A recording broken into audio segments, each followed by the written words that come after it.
Hello and welcome to Walker Tea Review. I'm Jason Walker here with a tea to get into, to taste, to try out, see how it goes, see if this is the kind of tea that you have been looking for. Scooping in enough here to cover the bottom, inch and a half diameter of my guy wand here. Put the lid back on, keep that let the aromas stay in there. Keeps it fresher. Adding my water now, and I want to add enough water so that a little bit is going to rest above the rim of my lid when I put it on. A little bit more will be just right. A nice gooseneck kettle gives you a bit more control, gives you more even pour. That looks good. So let that sit and introduce this tea. This is from the Republic of Tea. This is their Keemun 1110, which is 1110. It's a Chinese black tea. You can get 3.5 ounces for $13.75. Information says that this is from China.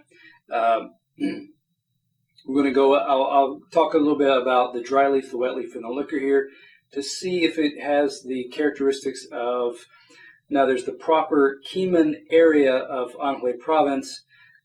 You can move outside of that area. Black tea is grown. In a lot of cases, a very similar plant or the same plant or variety of tea plant is grown in places like Hubei province, kind of relatively close to Anhui province, where black teas are also grown and may take on Keemun characteristics and may be actually labeled as Keemun. So I'm going to go ahead and talk about this dry leaf first, get a good smell and a good look at it. First off with the smell.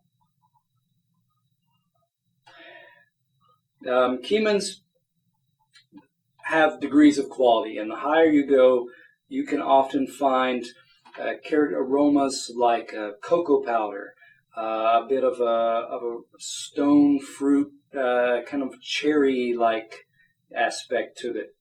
You can get a kind of a Chinese medicine type smell, and I say that in a loving way. In this particular case, it's got a kind of a sweet root, herby type of note in that Chinese medicine. This one does have that cocoa powder, a bit of a kind of a raisiny type smell. But underneath, there's I pick up a bit more of a kind of bakey kind of note in the, something like baked bread, toasted grain, and it's lighter. It's a little underneath those more dominant qualities. Scooping out these leaves and looking at them, these are quite fine, quite small. A lot of these pieces are less than half an inch in length. Fairly consistent color. They've got that bister, which is a dark gray, dark brown, kind of pale, light black even. Look somewhere in that region of those three types of colors. That's where this takes place. That's the color happening here. Twisted. A lot of these pieces do not look to be whole leaves. Some of them are, or some of them appear to be, but in a lot of cases they appear not to be. I'd say for the majority do not appear to be. What else? Twisted along the length of the leaf or the leaf portion there, so that you get kind of spindly pieces there. Nothing, like I said, not a lot of obvious tippy looking shape at this point. But as the tea steeps and loosens up, we might be able to detect a bit more of a needle aspect to some of these. So I'm going to get my pitcher here ready, angle my lid over to the side. I'm going to hold that angled lid with my finger, keep that in place. And my middle finger and thumb will hold the bowl to get a nice, relatively smooth, even pour. And some leaves slip through because these leaves are quite fine. It's tougher to avoid that. One last shake, see if there's any last few drops. Now again, to remind you, tea does not steep 100% consistently in most any kind of vessel. The lower tea, the liquor, the water at the bottom will often be more intense liquor than what's on the top. So that's why some shakes to get those last few drops out can be helpful. Now I'm going to get into the wet leaf here. Give this a shake, let that kind of loosen up a bit. Sweet notes, raisiny type sweet notes. The cocoa powder aspect has fallen back and is dominated more by that raisiny type aspect. Chinese medicine type elements, the earthy, rooty, herby, have fallen back as well. And a bit of the toasted grain, bran flake, those kind of elements picked up. So you get more of the raisin and bran, or raisin and toasted flake elements coming out mostly. But it's just because these are very fine pieces, very small, it's at this point it's a little helpful to just kind of use my fingers, grab a pinch, and just kind of spread it out on my lid in order to look at these wet leaves. Now, of course, it's all stuck to my fingers, so that's what my towel is here for. Now, looking at these leaves, leaf portions, as was suggested by the dry leaf, and that's what I see here, fairly even consistency in oxidation. They look fairly even in color. They've got more of a fairly deep olive drab moving over towards a rust type color. So they have lightened up in color. They've gotten a little bit brighter in that sense. Again, leaf portions here. Looking for indications of needles or tips of leaves, and those are relatively difficult to find. So compared to some of your other Keemuns and the grades of Keemuns, you can find Keemuns with higher count of tip and needle in those. So let's go on now to the liquor. Hold that up to the light, and it's a nice, deep, beyond amber. This is more of a, almost like a burgundy moving, or more of a maple syrup type.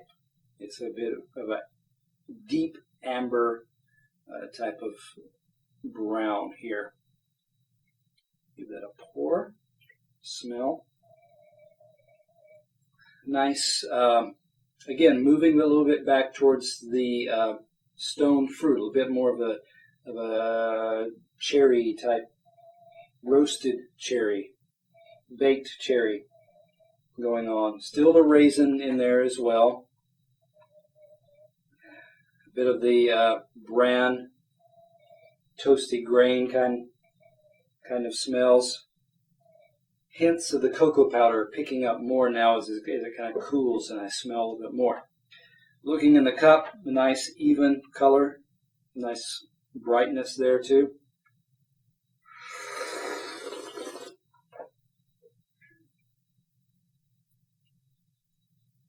First sip, the aftertaste hit me. Got this kind of brisk punch, and it hit more. It seemed to kind of started off on the sides of the top sides of my tongue, and kind of quickly wrapped around the sides and tucked underneath the underside of my tongue there, and so it gave a nice brisk kind of pop underneath my tongue, or on the underside of my tongue rather.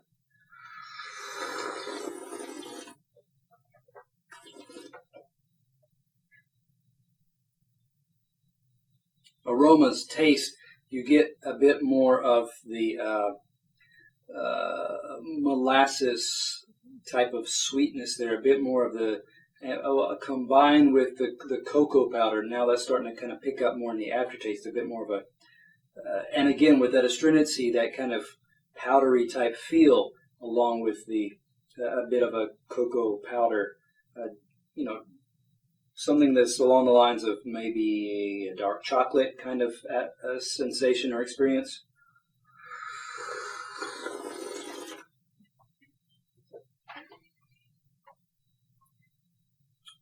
Raisiny aspects present, but very, very subdued, quite gentle. You can pick them apart, especially kind of in the aftertaste. There's a bit of a having eaten a raisin type taste in your mouth, so that's present as well. But looking at this tea, looking and relating it to other Keemuns, Keemuns can have a bit richer, silky kind of feel in the mouth. This one, the astringency, the brisk bite there, kind of overpowered any kind of silken feel. There was a dryness, there was a texture, but it was a bit harsher rather than what I would relate to silken. Taste. Again, it had some of the cocoa powder. It had a bit of the other, but I've come across Keemuns that were a bit more in that cocoa powder, a bit more in that kind of raisiny fruit aspect. This one was, it had those, but not as balanced as some of the others I've come across. Aftertaste, a bit in that molasses baked bean type area coming right now. Still fairly prolonged. I mean, I still detect it right now. So it's got some endurance, but considering, again, the taste at the front and what's happening in the back, not a lot of consistency or not a lot of balance in terms of the tastes that are present. Looking at this tea compared to other Keemuns, the leaf appearance was not the strongest either. I should mention that. I would give this one an 85. Nice components, not the most rounded, but still some quality components there to enjoy. Something to consider, how would this do? You might enjoy this better as an iced tea, for example. It has a bit of an astringent briskness to it that's often sought after in terms of iced tea. So something to consider, and always something more to look at or to explore at Walker Tea Review. Come back to explore and I should say subscribe to the newsletter so you can get tea reviews like this delivered directly into your inbox. You can also subscribe to the member content where you get more in-depth articles and find out more about teas like this, regions like Anhui Province and beyond.